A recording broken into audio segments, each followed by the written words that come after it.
ginagawa ko before sa V-Mobile, I'm into real estate business and I'm into selling different items like luxury bags. Well, nalaman ko to kay Mr. Duncan Yu. Ang nag-present sa amin si Mr. Paul Vincent Guasque. Tapos that time nung nalaman ko to, hindi ako naniniwala kasi kumbaga nadala na ako sa previous company. Noong time na yun, hindi pa kami masyadong active sa V-Mobile. Yun nga, nakikita namin na si Duncan, talagang pinupush niya kami na ito, magandang kita nito, magandang opportunity to.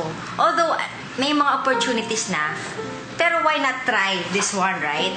Hanggang sa nasabi ko kay Duncan na, sige, do you want, let's start in Pampanga. Pero nung time na yun, hindi kaagad. Medyo tulog-tulugan pa kami noon. Para kami mantikang natutulog noon.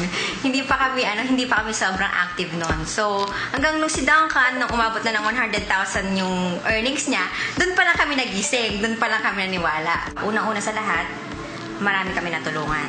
Okay? Pangalawa, marami din ako nakilala. Different folks. Iba't ibang klaseng tao. Mayaman yan, mahirap yan, middle class. Napakitunguhan namin.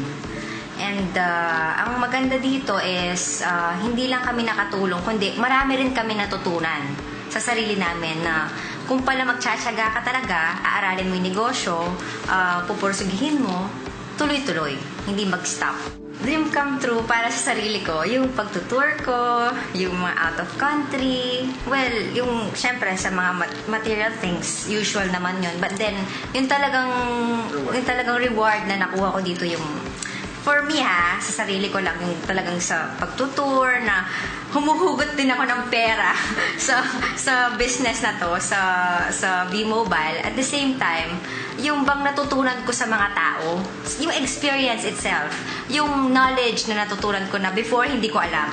Dati akala ko alam ko na lahat eh. Hanggang sa, ayun, parang akong sabi nga nila, parang kang kawayan.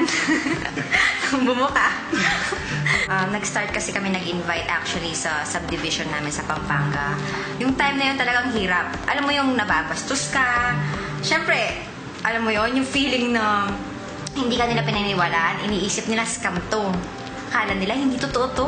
Gets mo yun? Yung time na nag-door to door kami sa mga bahay, na talagang hanggang anong oras, hanggang mga alas 3 ng madaling araw, alas 4, talagang pinag-uusapan natin, meron ba patutunguhan itong negosyo na to? Ang natutunan ko sa V-Mobile, natutunan ko magpakumbaba. Minsan kasi, sa natatamasa natin success, sa natatamasa natin ng mga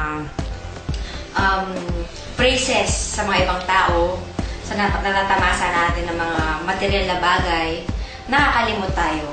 At tumarating sa point na pati ulo natin napupunta sa taas. So, yung lesson lang na natutunan ko, kahit na makamit mo yung bagay na yun, marunong ka pa rin magpakumbaba. Kasi si God, kumbaga, siya pa rin ang nagbigay sa atin ng opportunity na to.